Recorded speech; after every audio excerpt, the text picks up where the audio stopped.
এরপর সমুদ্রবিদ্যার ক্ষেত্রে পবিত্র কোরআনের একটি আয়াত সূরা ফুরকান অধ্যায় নম্বর 25 আয়াত 53 বলা হয়েছে যে তিনি দুই দরিয়াকে মিলিতভাবে প্রবাহিত করেন, একটি মিষ্ট এবং সুপেয়, অন্যটি লোনা এবং খর। তারা মিলিত হলেও পরস্পর মিশে যায় না, তাদের মাঝে রয়েছে এক অন্তরায় যেটা অতিক্রম করা যায় না।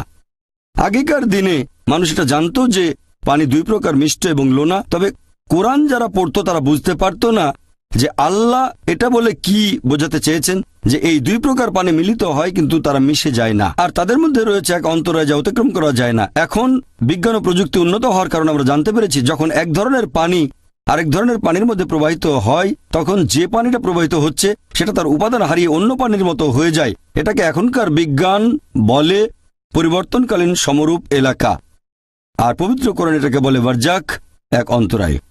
আর এটা আপনারা দেখতে পাবেন কেপ পয়েন্ট, দক্ষিণ আফ্রিকার একেবারে দক্ষিণাঞ্চলে। সেখানে আপনারা এই দুই ধরনের পানির মধ্যেকার পার্থক্যটা চোখে দেখেও বুঝতে পারবেন। আর প্রফেসর হে, একজন বিখ্যাত সমুদ্র বিজ্ঞানী, তিনি বলেছেন যে মানুষ এটা জানতে পেরেছে কিছুদিন আগে। এটা ব্যাখ্যা করা আসলে কঠিন যে কোরআন কিভাবে এই কথাটা বলেছে 1400 বছর আগে।